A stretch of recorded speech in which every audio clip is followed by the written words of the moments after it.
Eu acho que, né, a gente concorda em muita coisa, mas eu penso muito que nessa questão da federalização, na regionalização, ela se torna mais importante a federalização. Eu concordo com o Fábio que tem que manter as estruturas estaduais, tem que ser de baixo para cima, e é assim que tu constrói a unidade na diversidade, na verdade, né? Porque senão fica isolado, né?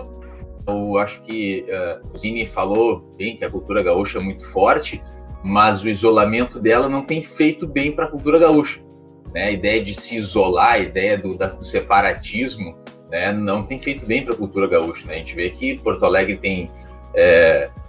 tem péssimos índices de educação, é uma das capitais, talvez a capital mais racista do país. A história do Rio Grande do Sul, né, a cultura do Rio Grande do Sul está se fechando cada vez mais, e isso reflete que as pessoas se tornam muito conservadoras, cada vez mais conservadoras, né, por não ter esse diálogo, por não se ver na unidade federal, né, ainda vê a unidade federal como uma inimiga.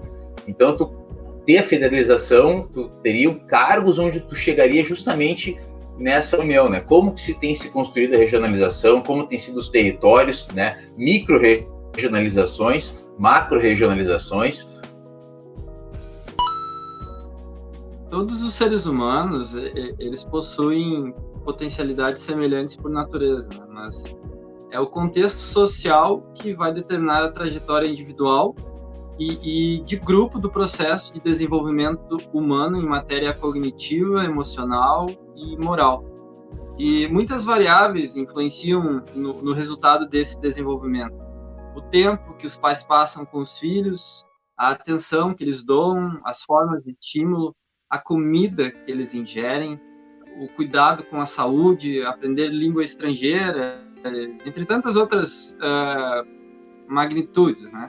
Todas essas dimensões, elas influenciam no resultado final da formação, determinando a capacidade de cada indivíduo em se adaptar ao sistema econômico, social e político em que se insere. E é claro que esse contexto no Brasil ele é amplamente desigual.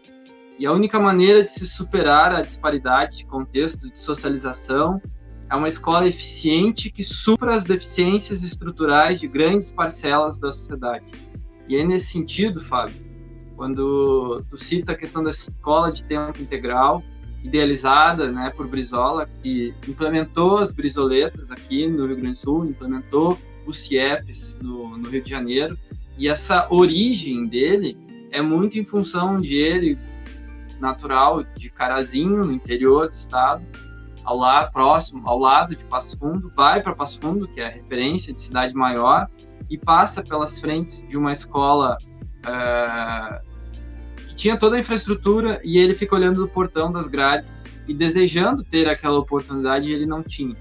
Ali nasce que ele se coloca no lugar de quantas outras crianças no Rio Grande do Sul talvez queriam ter a oportunidade de estudar e não tinham. E depois ele levanta essa bandeira e carrega pelo resto da vida. E eu penso que a educação é uma das alternativas que a gente tem, é uma das ferramentas e instrumentos mais potentes para poder reduzir as desigualdades sociais que a gente se encontra hoje no Brasil, que é uma das maiores do mundo. E quando se fala em termos da federalização, eu penso que o principal ponto é o salário dos professores. Os professores recebem muito mal nos municípios, nos estados, e quando tu olha para a carreira do magistério no nível federal, é outro patamar, porque o nível federal ele concentra 70% dos impostos, então ele que redistribui esses impostos. E no que eu não conheço muito dos mecanismos de repasses financeiros da educação, mas tiro por analogia os da saúde, tu tem uma parte dos recursos que é aplicada pelos impostos municipais, parte pelos impostos estaduais e parte pelos impostos da União. E é muito desigual a arrecadação que tu tem nos estados e nos municípios. E eu penso que essa arrecadação desigual impacta na capacidade do município e dos estados em estar remunerando seus professores. Então, se tu federalizasse, seria mais tranquilo de tu padronizar essa questão da carreira e do salário de um professor, que eu acho que hoje é um dos principais gargalos que a gente tem na nossa educação. Só que daí, e esse salário, né, digno e suficiente para que eles se sintam valorizados, para que possa estimular, para que jovens possam desejar as carreiras de serem professores. Hoje, Fábio, eu não sei, tu que está conectado aí com as gerações novas, quantos dos teus alunos olham e dizem assim, eu sonho em ser professor? Ou se não é aquela coisa assim, lá mais da primeira infância, tipo, ainda quando não tem contato, não tem muita noção da realidade social, mas tipo, eu questionaria, estratificaria os jovens do terceiro ano do ensino médio.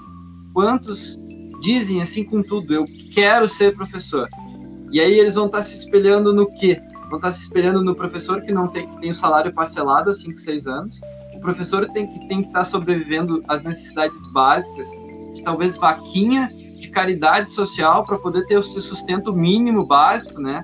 Ou situações extremas, como uma professora de Pelotas que colocou fogo no próprio corpo numa agência do Banrisul, desesperada com a situação de talvez estar sufocada com empréstimos, de não estar tendo o seu salário, de não estar podendo cumprir com as suas obrigações básicas.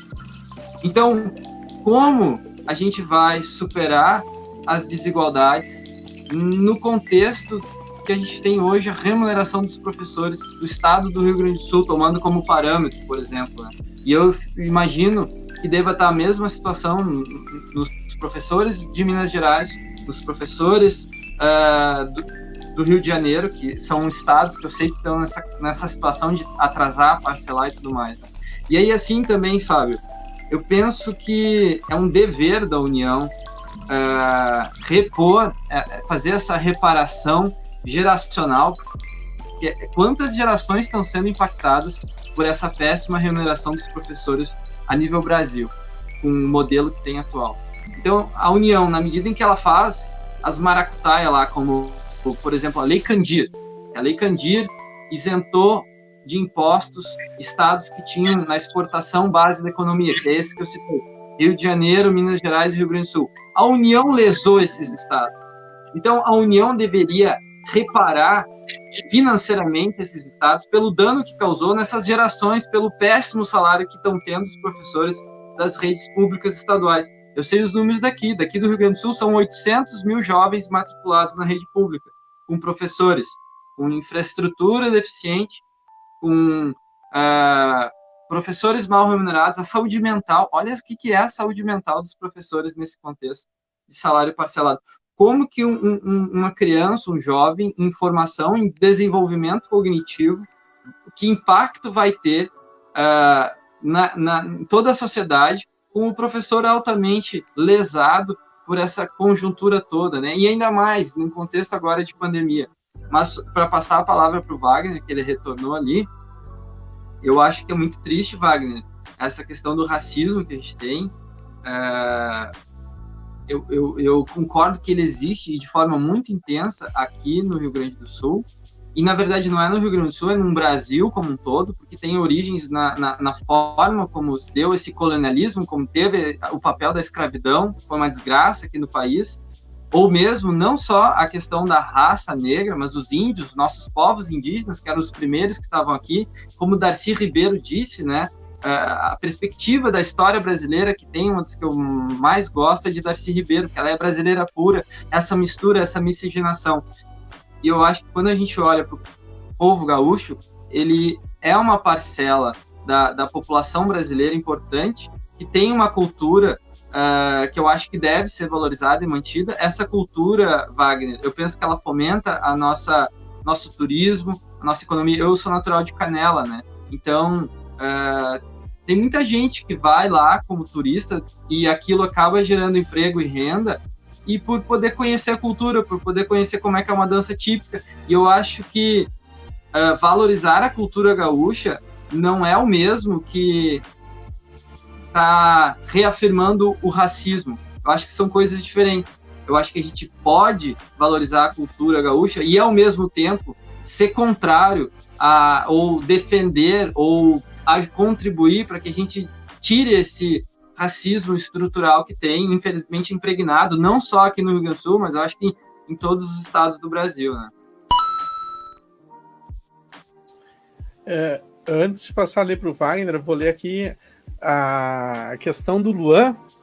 O Luan já fez live aqui comigo, o primeiro autista diagnosticado desde criança, formado em filosofia, também sonha em ser professor.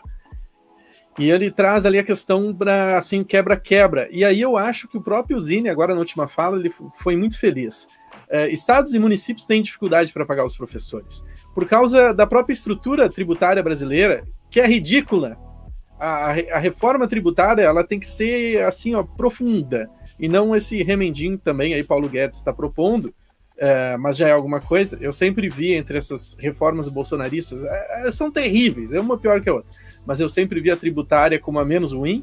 Vamos dizer o seguinte: embora uma reforma tributária no país tenha que ser muito mais profunda, a atual forma de tributo, ela vai concentrar 70 e poucos por cento, como o Zine foi, 74%, né?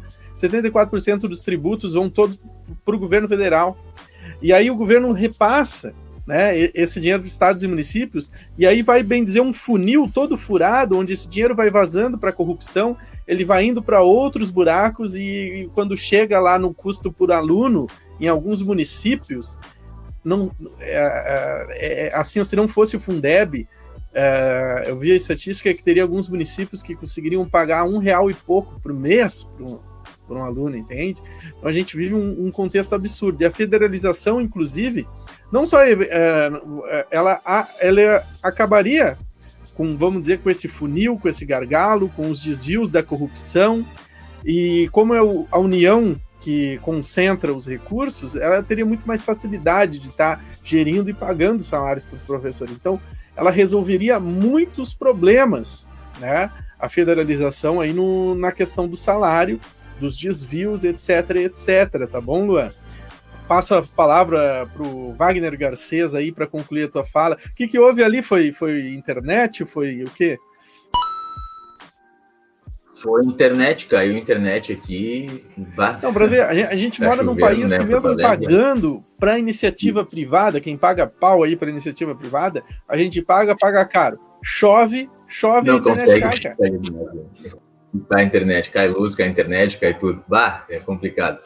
Eu estava falando da importância da ciência, porque é importante a gente pensar. O Zine tinha falado, né, que o professor universitário lida com a situação já, o jogo jogado, né, com o cara que já é interessado, a pessoa que já é interessada, que já tem o hábito do estudo. A relação do professor-aluno, ela também é cultural, né? Então, na verdade, a gente tem que pensar como que tu ensina um aluno indígena, como tu ensina um aluno negro, como que tu inclui as religiosidades afro-indígena no sistema educacional, como que isso se relaciona, e isso tem que ser acompanhado por outros profissionais. E a gente vai estar também qualificando os nossos profissionais, né? Se a universidade, se tiver o papel da ciência em torno disso, se tiver mestrado, tiver doutorado, de acompanhamento, de desempenho, de onde se quer chegar, tu consegue formar profissionais bem mais qualificados, tu consegue, que eu digo, tem que ter um papel para a educação. O que se quer fazer, onde se quer chegar, quando se der mais educação, quando se der mais informação, mais tecnologia, né, onde se quer chegar naqueles territórios, né, o que vai mudar a economia regional daqueles territórios, ou micro-regional, dos municípios, qual é a composição étnico-racial, quais são as regionalidades naturais, né, como é que os biomas se relacionam com os modos de produção, com a economia local. Então, pensar a história desse local, do território, então acho que tudo isso passa pela ciência. Esse acompanhamento, esse mapeamento, na verdade, né, porque também não se tem exatamente um mapeamento. As regionalizações têm parâmetros que deveriam ser mudados, atualizados. E como que deveriam ser atualizados, né? Quais seriam os papéis regionais, territoriais desses estados, dos municípios? Onde se quer chegar com essas populações, onde se pode chegar com essas populações, e aí a gente consegue pensar na educação. E aí que eu acho que é muito importante a federalização, né? Porque não é cada município, cada estado fazendo o seu plano, o seu projeto, né? A gente vai ter as informações regionais, e aí, como o Fábio tinha falado, é importante a autonomia regional, é importante que venha de lá essa formação, essa opinião, e dialogar com a União.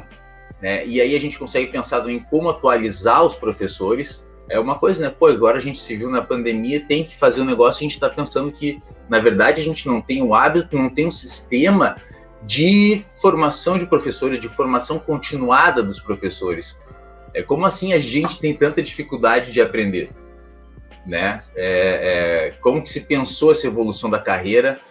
Porque, e de novo, o Fábio, né, tinha dito que, pô, a gente está sempre aprendendo, o professor está sempre aprendendo.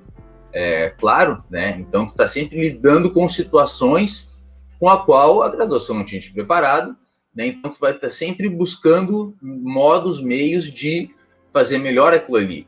E isso tem um certo padrão geral, embora, claro, que tem as suas vicissitudes individuais, mas isso tem um determinado desenho geral. Tem um determinado padrão que pode ser desenhado em várias escalas.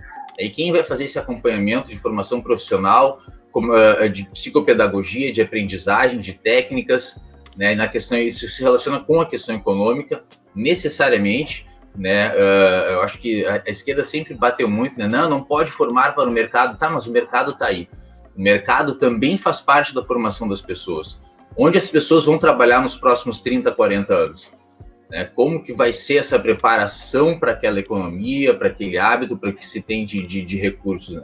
É fácil a gente pensar, né? Não pode formar para o mercado estando numa capital, num bairro nobre, onde tu tem todos os serviços, né? Tem 1000 opções, né? Agora vai se formar engenheiro num lugar onde não tem construção civil, engenheiro civil, claro, né? Vai se formar oceanógrafo no Mato Grosso, né? Como que fica, né? Onde tu vai aplicar aquela técnica? Então, a gente tem que pensar, não estou dizendo que tem que se submeter ao mercado, mas tem que dialogar com a questão do mercado, tem que dialogar com o sistema econômico, quais são as empresas que estão, como a gente pode pensar o desenvolvimento da economia, né, e fazer com que essas pessoas se conectem com o todo, né, dar um contexto para um aprendizado não individual, mas local, regional, né, dar um contexto para aquilo ali, dar um papel para aquilo ali e fazer disso a ciência. Então, a ciência tem um papel muito importante, a escola, a educação tem um papel muito importante. Eu gosto sempre de dizer que quando começou o crescimento econômico do Brasil, 2004, 2005, 2006, né, que teve o boom econômico, aumentou o salário mínimo e tal, distribuição de renda, a resistência cultural que o Brasil teve. Muito pouca gente lembra disso, né, da ideia do pobre no aeroporto, agora pobre andando de carro em tudo que é lugar da cidade, né? Então, pensem bem, como seria o impacto cultural das periferias recebendo educação? Onde eles vão trabalhar? Como eles vão ser recebidos nos centros urbanos? Como vai se pensar a estrutura de moradia para essas pessoas? Porque o Brasil tem um déficit hoje de 7 milhões de habitações, né? São 7 milhões de famílias sem um mínimo adequado de condições de moradia. Então, como vai se pensar essa logística? Como vai se pensar a integração dessas pessoas culturalmente na sociedade brasileira? E aí eu acho que a gente pensar de novo o papel da educação é muito importante. E concordo contigo, Zine, que tem muita coisa que a gente aproveita, que é muita coisa boa da cultura gaúcha.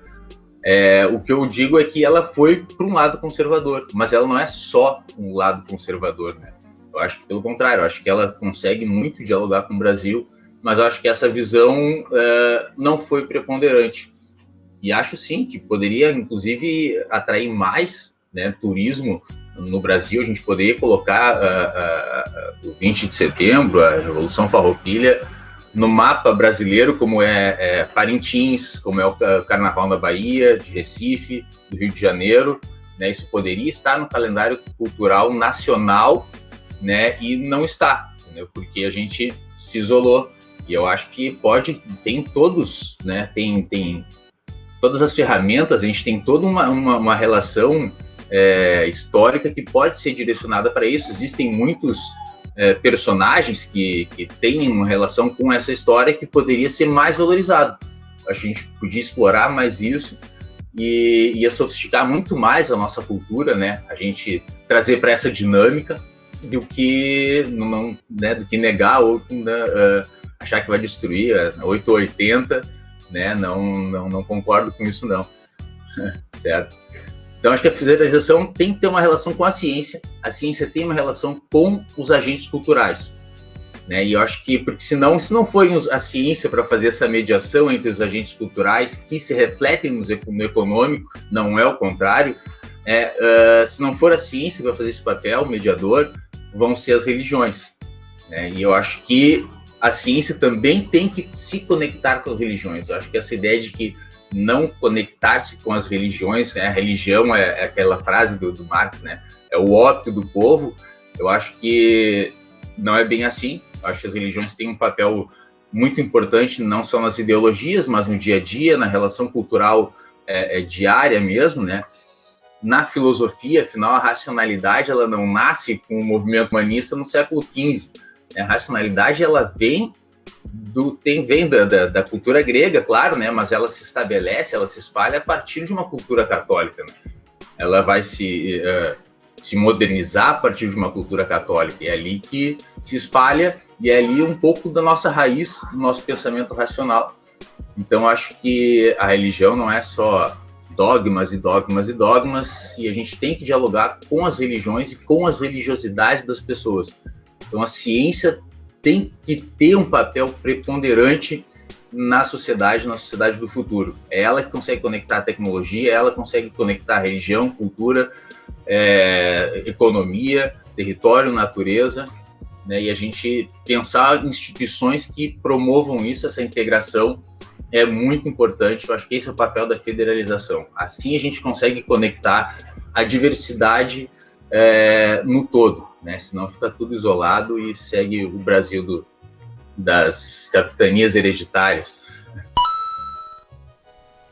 Agradeço muito você que assistiu até aqui. Então, por favor, deixa um like, um comentário, se inscreve no canal, ativa o sininho e, se puder, por favor, seja membro do canal. A partir de R$ 1,99 você ajuda com essa pequena contribuição, faz uma grande diferença para a filosofia hoje no Brasil.